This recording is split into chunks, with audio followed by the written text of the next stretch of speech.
Continuamos en directo en Cantabria por la mañana, 1 en punto de la tarde, y un lunes más vamos a conocer a otro de los miembros del Parlamento de Cantabria. Hoy desde el Grupo Socialista llega el diputado más joven de esta legislatura. Está con nosotros Víctor Casals. Muy buenos días. Muy buenos días. Bienvenido a Cantabria por la mañana, Víctor. Gracias. Nos acompaña también Manuel Ángel Castañeda. Muy buenos días. Hola, buenos días. Bienvenido, Manuel Ángel, un lunes más.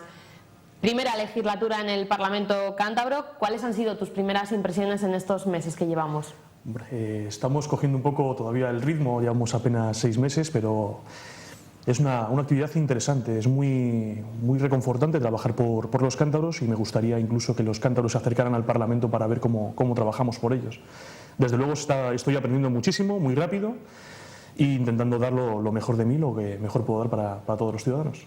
¿Es el funcionamiento del Parlamento como esperabas? Sí, básicamente sí. Esperaba algo más pausado, también conociendo cómo funcionaba solo con 3 grupos políticos. Ahora que hay 5, pues hay mucha más reunión, mucho más diálogo, muchas más conversaciones, muchos más puntos de encuentro entre los partidos, pero sí, bastante parecido a lo que quería imaginarme. Hablabas de ese acercamiento de los ciudadanos al Parlamento. ¿Qué es lo que desconocemos del trabajo día a día de un diputado? Mucho. Realmente creemos que los partidos políticos estamos nada más allí para estar un poco a la gresca, a llevarnos los puntos de visión en contrario, pero tendrían que ver un poco el trabajo que hay detrás, los puntos de acercamiento, cómo se dialoga entre los diferentes partidos políticos, y sobre todo una actividad que recomiendo mucho a los ciudadanos es acercarse a ver los plenos, que son abiertos. Puedes acceder al hemiciclo a verlos en directo, y si no, por la propia página del Parlamento, para que vean cómo es la política real y cómo se llevan adelante las propuestas que en el fondo les interesan. Te ha tocado además una legislatura en la que ha de haber mucho diálogo, ¿no? Sí, claro, ahora mismo no hay un gobierno en mayoría. Falta siempre un diputado para que haya una mayoría a la hora de aprobar las cuestiones con este gobierno, y claro, hay que dialogar con todos los grupos políticos, no solo con los que se podría pensar, como pueden ser Podemos o Ciudadanos, sino también con el Partido Popular en algunas ocasiones, para conseguir llevar adelante las propuestas. Hoy empiezan, lo comentábamos antes en esa sección de actualidad, las sesiones parlamentarias después del descanso del mes de enero, que este año ha sido más corto porque comienza la sesión una semana antes. Va a haber bastantes temas interesantes en el debate de esta tarde, con lo cual se prevé largo también el pleno. ¿Cuáles destacáis desde el Grupo Socialista? Bueno, se va a hablar sobre todo con las PNLs que se presentan, del tema del suelo en el pilón, con el tema de lo que quería hacer el Ayuntamiento de Santander a la hora de recalificar el suelo para construir nueva vivienda, en lo que nosotros consideramos un espectáculo más puro de la especulación que del propio bienestar de los vecinos. Va a ir también a pleno el tema de la pobreza energética, una vez más, una labor que el Partido Socialista, desde la vicepresidencia o el gobierno actual, ya está llevando a cabo para intentar ayudar a la gente que más lo necesita, y luego lo demás serán ya preguntas e interpelaciones a miembros del gobierno. También va a ir la aprobación de 2 leyes para la creación de colegios profesionales, que también hacían falta 2 que nos faltaban aquí, que son del gremio de la informática. Bueno, en efecto, y además de todo eso, en el tema de preguntas, va un asunto que yo creo que tiene relevancia, sobre todo para la comarca del Besaya, que es el de la recalificación de los terrenos de Sniace para que puedan ser vendidos, y que con el dinero que la empresa obtenga, pues poder reflotar la fábrica de Sniace, que a pesar de que el presidente Revilla ya dijo que para octubre del año pasado iba a estar abierta, pues estamos en enero y ni está ni se la espera. Sí, es una de las cuestiones que se interpelarán a gobierno, básicamente por eso. Una de las soluciones que se han puesto encima de la mesa es la de permitir que en los suelos de Sniace se puedan instalar nuevas industrias, siempre en un territorio delimitado, que creo que estaba en 100.000 metros cuadrados de la zona que posee la fábrica de Sniace, y lo que sería en el fondo sería amortizar unos terrenos que no tienen ningún tipo de uso. Entonces se busca una doble solución: atraer nueva industria otorgándoles un suelo que ya está consolidado, y ayudar a la empresa Sniace a reflotar un poco su situación, siempre y cuando no se llegue a alcanzar el total de la ampliación de capital que la empresa está llevando a cabo. Tampoco es una acción que se lleve de forma gratuita, sino para compensar un poco a la propia fábrica y se pueda seguir con la actividad en esa empresa. ¿No? En efecto, la solución parece bastante lógica y bastante razonable. Lo único que esa solución se propuso hace ya años, y no sé por qué siempre hubo una oposición frontal a que se recalificaran los terrenos de Sniace. Claro, es que no se van a recalificar, se quedan como industrial. Ese es el problema que había sobre esa cuestión, que se recalificaran los terrenos, desapareciera del todo la fábrica de Sniace y se pudiera especular con suelo urbano en una zona bastante buena para la ciudad de Torrelavega y que se construyeran ahí viviendas de forma desaforada. Lo que se busca ahora no es la recalificación de suelo, es abrirla a que nuevas empresas se instalen en un suelo ya propiamente industrial. Hoy conocíamos también que la diputada socialista, en este caso en el Congreso de los Diputados, Puerto Gallego, va a presentar una proposición no de ley al Gobierno de España para pedir ayudas para la comarca del Besaya. Desde Cantabria, ¿qué es lo que se debería de pedir al Gobierno nacional una vez que esté compuesto para que lleguen ayudas a esa zona? Declararla una zona de preferencia. Tenemos una complicación muy grande en la zona de la comarca del Besaya, no es la única, pero la comarca del Besaya ha sido uno de los principales corazones industriales de esta comunidad autónoma y tal y como están las cuestiones, que está prácticamente desindustrializándose toda la zona, pues lo que pide el Partido Socialista al Congreso de los Diputados, que ya lo hizo en la legislatura anterior, es que se declare una zona preferente de industrialización y de inversión. Como digo, ya se propuso en la legislatura anterior, incluso cuando era Rubalcaba el secretario general del Partido Socialista, se llevó al Congreso de los Diputados y allí fue donde se tumbó esta iniciativa. Esperemos que ahora que estamos en aras de una nueva legislatura en la que se forme un nuevo gobierno, sí que se pueda llevar a cabo, sí que los diputados que están por Cantabria, habiendo más diversidad, defiendan realmente los intereses de Cantabria y apoyen esta cuestión para que la comarca del Besaya pueda beneficiarse de ella. ¿Depende también el color del Gobierno nacional el que se tumbe o no esta iniciativa? Parece ser que sí. En la anterior legislatura se llevó la propuesta bastante similar. Aquí en Cantabria parecía contar con el apoyo unánime de todos los partidos, pero cuando llegó al Congreso de los Diputados, el Partido Socialista con Puerto Gallego la volvió a llevar adelante y los diputados del Partido Popular la echaron atrás. Entonces parece ser que sí que hay cierto color político quien gobierne para que esa actuación se lleve adelante.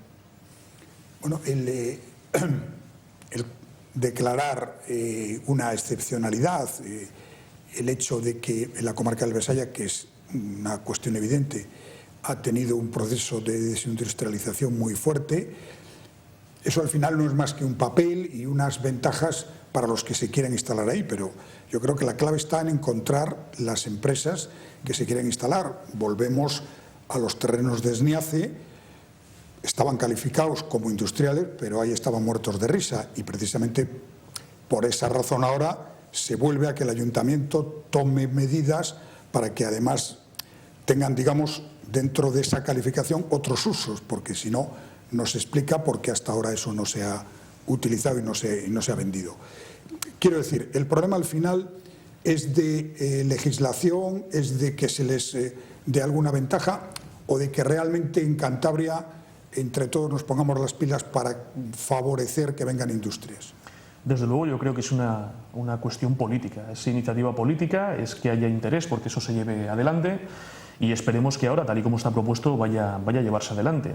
Obviamente lo más importante en esa situación es encontrar a esas empresas que se instalen en esa nueva ubicación, pero en eso está ya el Gobierno de Cantabria buscándolas, ya está el consejero de Industria, Francisco Martín, en busca de esos acuerdos para que nuevas industrias se puedan instalar en esa zona que, como digo, se amortiza de los terrenos de Sniace y puedan iniciar una nueva andadura industrial en la comarca del Besaya, que, como digo, es la que posiblemente más haya visto afectada en Cantabria, aunque no es la única. Bueno, y también veo que en el Pleno, dentro del programa político del Partido Socialista y de otros partidos, está también el tomar medidas para ayudar a las familias, a las personas que están en peor situación económica, en esto que se llama ahora riesgo de exclusión social, etcétera. ¿Hay realmente qué es lo que pensáis en el Partido Socialista que se puede hacer, digamos, con los dineros que hay? Bien, nosotros estamos planteando, hoy se llevará el tema de la pobreza energética a pleno. Lo que estamos planteando es que se revise, por ejemplo, ya hay 7 medidas que está el Gobierno de Cantabria llevando adelante, como la eficiencia energética, que se puedan estudiar cómo están las viviendas para que con el mismo consumo no se pierda parte de esa electricidad que se utiliza. Suele pasar cuando hay problemas de aislamiento, por ejemplo, que necesitas más calefacción porque obviamente la casa no te lo aguanta. Esa es una de las propuestas que el Partido Socialista ya está llevando a cabo. Estudios de este tipo para ver en qué viviendas hay que hacer esas actuaciones, en qué barrios, en qué zonas, en qué municipios. Y sobre todo, que es una de las cuestiones que estamos negociando con el ponente de esta PNL, es que el Gobierno asuma como propia una especie de bono para que la sociedad, la gente que lo necesite realmente, que esté en este riesgo de exclusión o en esta situación de pobreza energética, pueda cubrir el Estado con parte de los presupuestos una subvención para que nadie le falten los recursos eléctricos o de calefacción que las familias necesitan. Es una cuestión de vital importancia, obviamente, sobre todo para grupos de edad como pueden ser los niños, los jóvenes o también los ancianos y enfermos, que pueden pasarlo realmente mal si su vivienda está en malas condiciones y no llegan a cubrir, por ejemplo, ahora en invierno el tema de la calefacción o los usos eléctricos en otros ámbitos. Y en el presupuesto de este año, perdón, Manuel Ángel, ¿en qué se traduce económicamente en la partida? En el de ahora hay dos partidas de cerca de 3 millones para acometer actuaciones muy concretas en estos aspectos. En el nacional, por desgracia, apenas nada, y como ya está cerrado del anterior gobierno, habrá que hacerlo en base a modificaciones. No, digo que el aprobar eso parece bastante sencillo y por tanto casi podemos dar por hecho que a partir del mes que viene, cuando esto entre en vigor, pues se va a eliminar esos problemas que puede haber de familias en peligro de exclusión o con pobreza energética. Se irán paliando, obviamente. Esperamos que esto lleve lo que tiene la legislatura, aparte de que se recupere un poco la situación económica, podamos sacar de ese problema vital a un montón de personas. Esperamos que en cuanto se apruebe y acogiéndose a las medidas que el Gobierno de Cantabria ya va poniendo encima de la mesa, podamos solventar un problema grave para un gran número de ciudadanos de esta comunidad autónoma. Bueno, y vamos a hacer un pequeño salto. Desde Cantabria, el Partido Socialista, ¿cómo está viendo la negociación para formar gobierno en España? Que al final nos va a afectar mucho, porque del hecho de que se acepte que va a haber regiones de primera y de segunda, pues nosotros me temo que quedaríamos en segunda y otras muchas cosas que lógicamente puede traer el nuevo gobierno, favorables o desfavorables para Cantabria. Nosotros lo estamos viendo con mucha cautela. Todavía están en un periodo en el que tienen que negociar entre los distintos partidos políticos. Hay muchas cuestiones que están encima de la mesa. Ya hemos visto, por ejemplo, cómo Podemos, sin que se hubiera todavía reunido Pedro Sánchez con el rey, ya estaba poniendo encima de la mesa sus exigencias para formar un gobierno. Habrá que hablar tranquilamente, pausadamente y, sobre todo, antes de formar gobierno, poner encima de la mesa un programa de gobierno que pueda paliar, como digo, los problemas que sufre la ciudadanía, quitarles en lo mejor que podamos todas las dificultades que están pasando y hablar en base a eso, en base a que sean prioridades para la población y no tanto en quién ocupe qué sofá.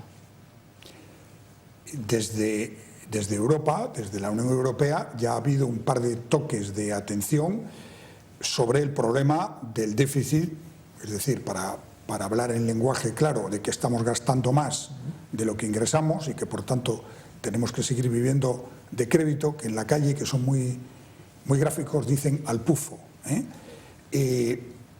Bueno, el tomar todas esas medidas, si además desde Europa van a pedir que se le dé una vuelta de tuerca a los presupuestos para ahorrar más, ahí va a haber algún problema de ajuste.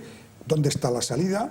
¿No hacer caso a Europa y seguir nuestro ritmo? ¿O cómo podemos salir de esa dicotomía? Ahí hay dos problemas más que uno. Uno es que el presupuesto que se ha aprobado del gobierno saliente para el que entre ahora ya es complicado, porque puede que el gobierno que entre no tenga las prioridades que consideraba como tal el gobierno anterior. Y la segunda es que Bruselas ya decía que ese presupuesto podía ser bastante falso, o sea, que había muchas cuestiones que no se iban a poder actuar, con lo cual habrá que hacer una remodelación muy importante sobre ese presupuesto. ¿Considerar que eso significan recortes? Yo creo que no. Se pueden orientar las partidas de una zona hacia otra y que si hay que recortar sea en la macroeconomía y no en la economía doméstica de la ciudadanía. Eso es lo que los socialistas consideramos que debe ser lo prioritario. Pero es cierto que Bruselas nos está apretando mucho con el tema del déficit, fundamentalmente porque ahora lo tenemos por encima del 100% del PIB. O sea, generamos menos dinero del que gasta el gobierno. Una cuestión que ha venido aumentando en el tema de la deuda y de la deuda respecto al PIB y del propio déficit del Estado en la última legislatura, en los últimos 4 años, cuando se supone que el Partido Popular iba a ser el garante de que se iba a controlar el gasto, de que se iba a gestionar de una forma eficiente y, sobre todo, que exigían a los ciudadanos que asumieran los recortes que se estaban produciendo porque la economía así lo exigía. se ha demostrado que los ciudadanos hemos sufrido un montón de recortes en un montón de servicios sociales en pos y en aras de una economía de mercado que se supone que iba a garantizar la estabilidad del Estado. El Estado ha seguido gastando muy por encima, quizás más de lo que antes estaba, antes de los recortes, y no hemos visto ningún tipo de actuación que haya beneficiado realmente al conjunto de la ciudadanía. En esas estamos y esperamos que el nuevo gobierno, que sea de cambio, también sea capaz de dar un volantazo y cambiar la tónica de que estaba llevando este país. Volviendo al asunto de los pactos, aquí el gobierno regionalista socialista necesita en muchas ocasiones el apoyo de Podemos para sacar adelante, entre otros hemos visto el caso de los presupuestos de este año. ¿Es Podemos a nivel nacional un buen compañero de viaje para el gobierno? Veremos, a ver, todavía están, como digo, las conversaciones, están hablando, Pablo Iglesias ha puesto encima de la mesa cuáles son sus exigencias. Pensábamos que tenían que hacerlas de forma asamblearia, como decían, que hacían todas las decisiones. Ahí ya nos ha puesto una lista de ministeriables y él ya de presidente. Se ve que eso es lo que quieren los círculos. Nosotros, por el contrario, lo que ofrecemos es un programa electoral. Queremos cambiar un montón de cosas, entre ellas derogar la reforma laboral, derogar la LOMCE, derogar un montón de leyes más que han venido afectando de forma directa al ciudadano, como la ley Mordaza también. Y eso es lo que nosotros proponemos. No queremos hablar de quién va a estar en qué sitio, sino de en qué vamos a mejorar la vida de los ciudadanos. Entonces todavía queda un tiempo para estos acuerdos. Yo espero que si realmente lo que se busca es un gobierno que cambie las políticas que se han venido dando a cabo, se entre en la coherencia y se entre en hablar de medidas concretas y no tanto de quién ocupa qué asiento, y que desde luego esa es la postura que el Partido Socialista va a manejar a la hora de pactar con los partidos para formar un gobierno estable en la nación. Por las negociaciones y los debates que llevan aquí a cabo cada semana, ¿sí que creen que el Partido Socialista y Podemos tienen bastantes líneas en común como para poder gobernar? Yo creo que sí que tienen bastantes líneas en común y al ser dos partidos diferentes también tienen algunas aristas que son salvables en mi opinión. Si realmente Podemos se presentaba a las elecciones en base a mejorar la vida de los ciudadanos, eso es lo que ha venido haciendo el Partido Socialista desde que es Partido Socialista, con lo cual debería haber unas líneas de encuentro muy importantes que sirvieran para que se formara un gobierno que realmente pueda llevar adelante este tipo de propuestas y de leyes. Otra cosa es que luego se quieren introducir debates que son mucho más complicados de entender, no ya para el propio Partido Socialista, sino para la propia ciudadanía. Si realmente estamos hablando de que la educación pública está en una situación de riesgo, que la sanidad pública está en una situación de riesgo, que hay que derogar la reforma laboral, que hay que abolir la ley Mordaza y vamos a meternos en cuestiones como la independencia de Cataluña, pues creo que alguien no ha entendido el debate que planteaba la ciudadanía cuando pedía un gobierno de cambio. Esa es mi opinión. Veremos a ver qué es lo que ocurre a nivel nacional, que ahí sí que no estoy metido yo en esas conversaciones. Pero a los cántabros a veces nos sorprende un poco, ahora mismo, dentro del Partido Socialista, esto que en el argot se llama los varones y baronesas, porque también hay presidentas autonómicas, Andalucía, por ejemplo, han tenido voz en lo que está pasando, desde el presidente de Extremadura, el presidente de Castilla-La Mancha, la presidenta de Andalucía. Cantabria parece que se mantiene ahí en un silencio, que no se pronuncia, como si no fuera con nosotros el tema de Cataluña o estas cuestiones que usted está planteando ahora aquí. Yo de entrada no comparto el término de los varones. Creo que lo que significa un varón no encaja con el ideario del Partido Socialista, ya de por sí, la definición propia de varón. Pero bueno, yo lo que agradezco a la vicepresidenta y secretaria general del Partido Socialista en Cantabria es estar comedida. No merece la pena tampoco lanzarse a un debate sin saber qué es lo que se va a hacer. Yo creo que algunas declaraciones que están haciendo ciertos presidentes o vicepresidentes o secretarios generales del partido entorpecen mucho la labor que pueda llevar el partido a nivel nacional. Y yo por eso agradezco lo comedida que está Eva Díaz Tezanos en esta cuestión, que no digo que no esté hablando con Pedro Sánchez y que le esté transmitiendo, como es lógico, sus pareceres, pero creo que esa es la forma directa. Si tienes algo que decirle al secretario general de tu partido, será mejor que se lo digas a él y no a los medios de comunicación para que se lo trasladen. A mí en ese sentido no me cabe ninguna duda que Eva no está parada, que está dando su opinión al respecto. Cantabria, con el tema catalán en concreto, por ejemplo, tiene mucho, o debería tener mucho que decir, ya que las exportaciones de Cataluña a Cantabria son muy importantes, el comercio que hay entre las dos comunidades autónomas es muy rico y creo que se llevará a cabo de esta forma, o sea, que se hable directamente con Pedro Sánchez, se le transmitan las opiniones, y creo que en el fondo eso es más producente que hacer lo que se viene llamando un circo mediático, en el que des titulares para toda una semana y se está hablando solo de un posible conflicto, que igual tampoco es tal. O sea, solo es una opinión personal que has lanzado y a lo mejor has enfocado mal donde tenías que lanzarla, y lo has lanzado en prensa o en un canutazo y no a quien tenías que lanzársela, que es al secretario general del Partido Socialista. Pero vamos, no creo que Eva esté al margen de todo esto ni que esté parada al respecto. Bueno, pues habrá que estar atentos a esas negociaciones. Te dejamos libre, Víctor, porque esta tarde hemos comentado, tenéis muchísimo trabajo en ese pleno. Te agradecemos que nos hayas visitado. Nada, muchísimas gracias. Nada, vosotros. Manuel Ángel, nos vemos el próximo lunes. Pues Muchas gracias y gracias a Víctor también, como no. Nos marchamos a unos minutos de pausa y enseguida estamos de vuelta.